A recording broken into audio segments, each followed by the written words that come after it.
संख्या 3 से लिया गया है। वचन कहता है, जो वचन मैंने तुमसे कहा है उसके कारण तुम सबके सभी शुद्ध हो गए। जो थोड़े में विश्वास योग्य है वह बहुत में भी विश्वास योग्य है, और जो थोड़े में भी अन्यायी है वह बहुत में भी अन्यायी होगा। संत यूहन्ना का सुसमाचार अध्याय 15 वचन संख्या 3, वचन का शीर्षक कहता है, एक नई शुरुआत। एक नई शुरुआत।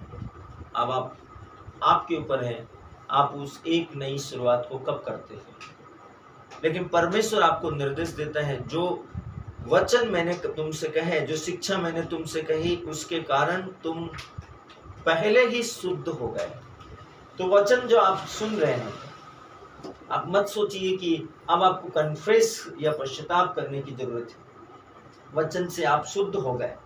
अब आपके अंदर कोई अशुद्धता, अपवित्रता, श्राप, पाप नहीं है। देखिए जाकर जैकियुस के जीवन को, जैसे ही यीशु उसके जीवन में आया, उसने पुकार कर कहा, प्रभु मैंने जिनको ठगा है मैं उनको उनका चौगुना लौटा दूंगा। क्या उसने पश्चाताप किया? नहीं।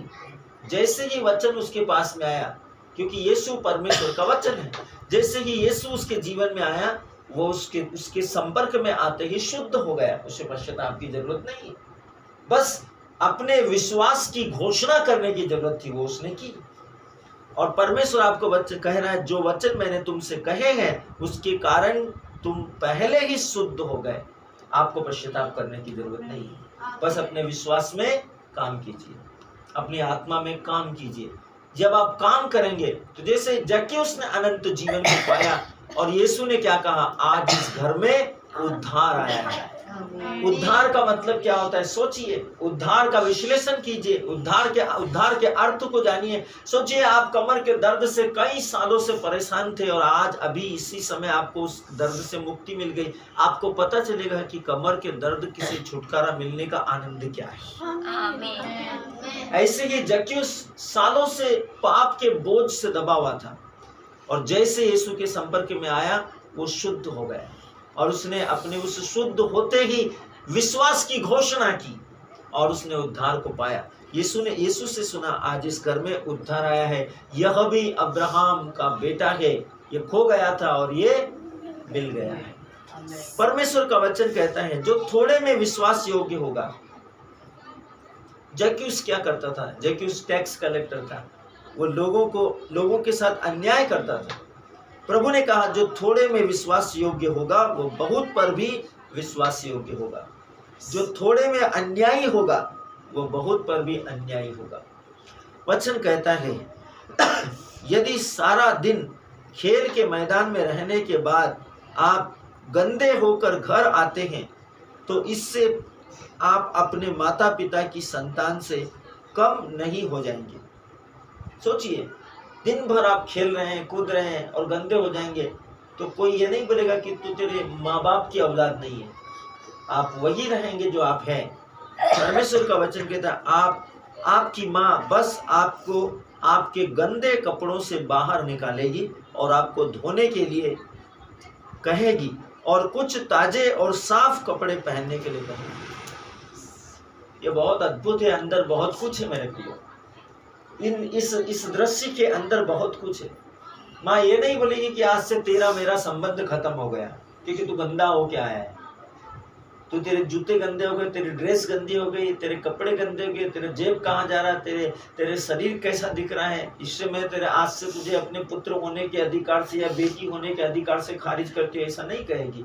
वो आपको ये कहेगी कि जाओ और अपने कपड़े साफ करो और नहाओ और साफ सुथरे हो जाओ और साफ सुथरे दूसरे अच्छे वाले कपड़े पहन लो। बहुत कुछ है आत्मा में। जब एक धर्मी, जब एक पश्चातापी, एक पापी मनुष्य परमेश्वर के पास जाता है, तब पिता यही तो करता है।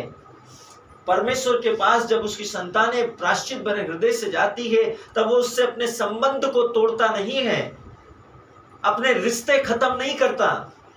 उससे कहता है कि जाओ और अपने कपड़ों को बदलो।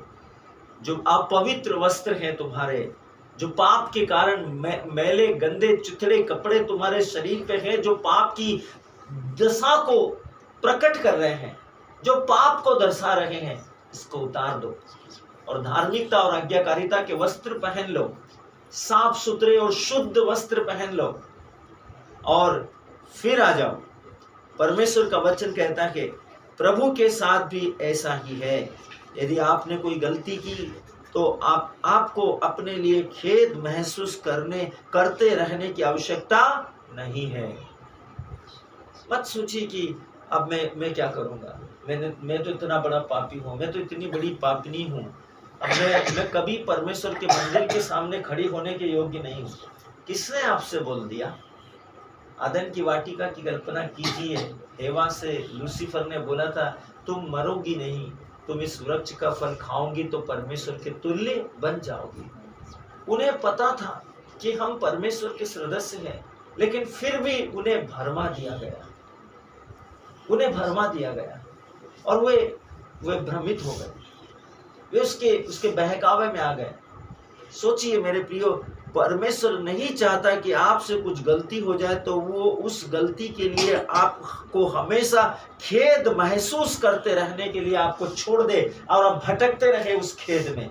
नहीं, बस प्रभु से क्षमा मांगो उसी समय। प्रभु आई एम सॉरी, मुझे माफ कर दीजिए प्रभु, मैंने ऐसा किया है, और आप उसी समय साफ हो जाएंगे।